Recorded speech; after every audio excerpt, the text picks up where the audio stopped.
Vamos falar então de carta testemunhável. Carta testemunhável está prevista aí no artigo 639 do CPP e diz assim: dar-se-á a carta testemunhável da decisão que denegar o recurso, daqui, embora admitindo o recurso, obsta a sua expedição e seguimento para o juiz adquém, tá? Então, cabe aqui especificamente também, tá bom? Tem a sua previsão legal. A interposição é por meio de petição em 48 horas, contado ali daquela intimação do despacho denegatório do recurso, tá? Ou da ciência do não processamento regular. A contagem é feita aí minuto a minuto, são 48 horas, e cabe à parte solicitar ali ao servidor a certificação da hora que o juiz deixou de receber o recurso, tá? Para que, e caso não seja possível, tá bom? Vai considerar aí um prazo de 2 dias, tá bom? Combinando aí a interpretação com o artigo 798 do CPC. Tem efeito devolutivo e regressivo, tá bom? É um recurso que é subsidiário, ou seja, ele vai depender aí do cabimento, da inexistência, tá? De previsão aí de um outro recurso, ok? Ele tem aí essa dependência, ele vai se processar aí por meio de petição, tá bom? Depende-se aí, né, da parte do artigo 640, ok? Vai se processar então aí por petição. É endereçada aí para o diretor de secretaria da vara, de via de regra, tá bom? Podendo ser também aí para o escrivão. Nos tribunais, ela vai ser dirigida aí ao secretário, tá bom? Ou quem aí tem um cargo equivalente. O prazo, né, se dá no segundo ali do artigo 640, são 48 horas desse despacho que denega, ou seja, que não recebe o recurso. O termo inicial, ele vai contando aí minuto a minuto, tá bom? E a carta testemunhável, ela não tem efeito suspensivo, ela tem efeito devolutivo, tá? O tribunal adquém, portanto, ele pode, de ofício, tá bom? Com base aí no seu poder geral de cautela ou por provocação, dar efeito suspensivo a essa carta testemunhável, tá bom? Notadamente, principalmente, se for contra a negativa de seguimento de recurso em sentido estrito, tá bom? A carta testemunhável, ela é direcionada, né, pela parte testemunhante, né, que é o interessado, vai para o escrivão, diretor de secretaria ou secretário no tribunal. Essa petição, ela vai de interposição, se ela estiver desacompanhada das razões, vai ser dada uma vista de 2 dias para que possa ser arrazoada, tá? Se já estiver acompanhada das razões, decorrido esse prazo, a parte contrária vai ser chamada para apresentar contra-razões, também no prazo de 2 dias. Com a resposta ou sem ela, esses autos, então, vão conclusos ao juiz, tá?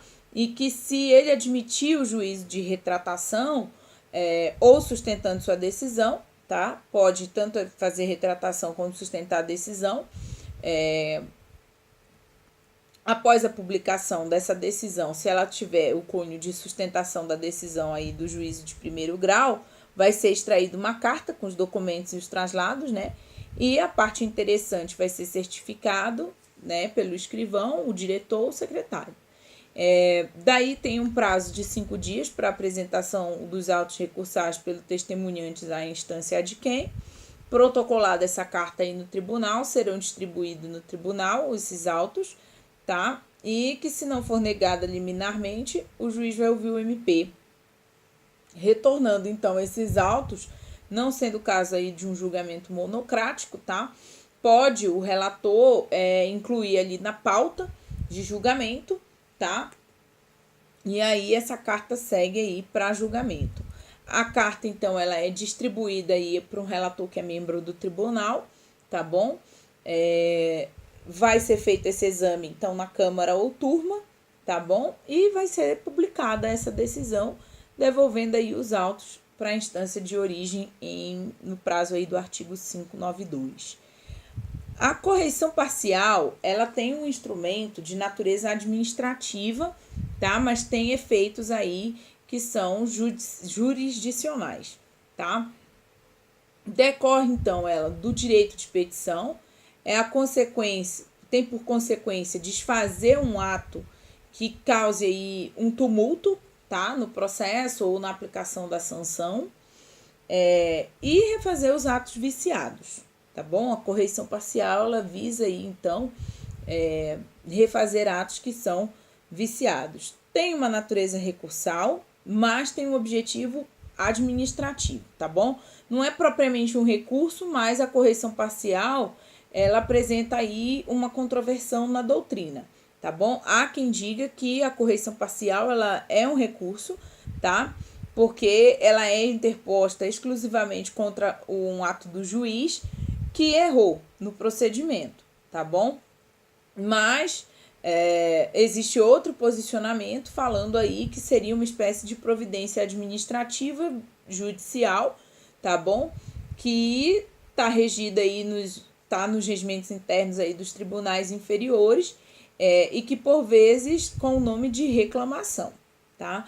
Então, existem esses dois posicionamentos aí. A interposição, então, ela é por petição no órgão que tem competência para examinar. Não tem uma previsão legal, assim, por termo nos autos.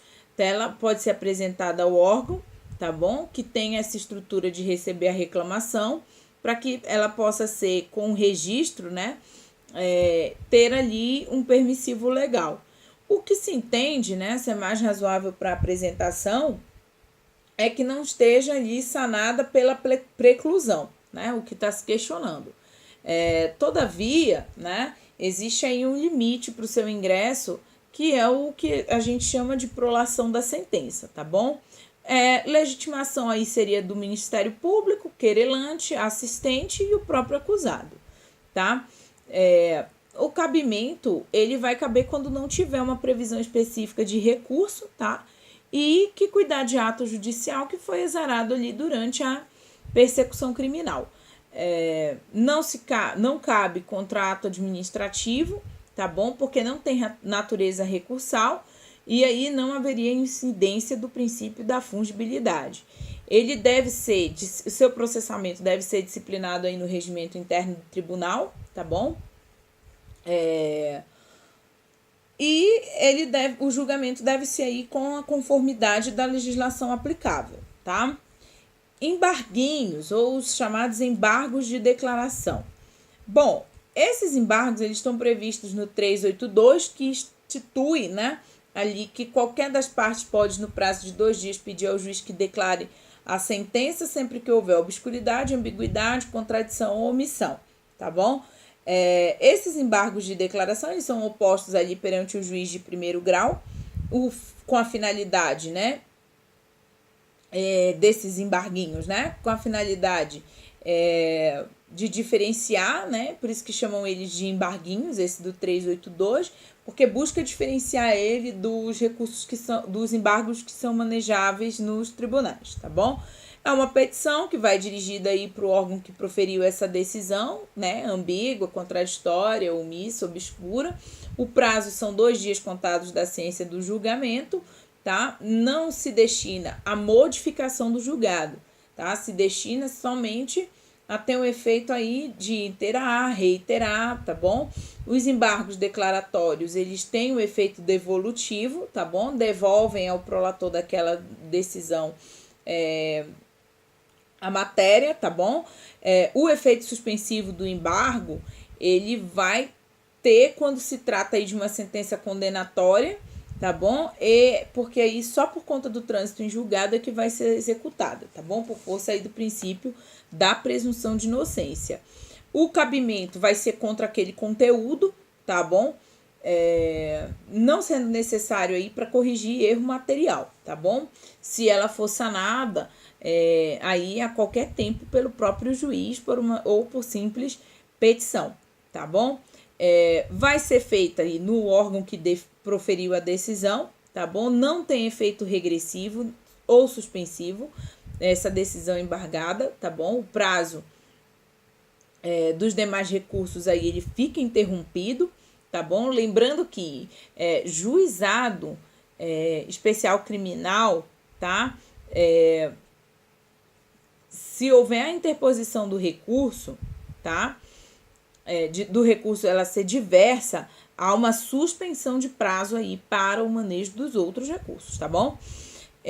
Os embargos, eles são apreciados pelo juiz, tá? Que pode abrir vista para o embargante, para o embargado, tá bom? E aí, esse juiz, então, ele vai proferir uma decisão aí para esses embargos, ok? E essa decisão aí, ela pode vir ser acolhendo os embargos, tá bom? Ou pode ser rejeitando os embargos.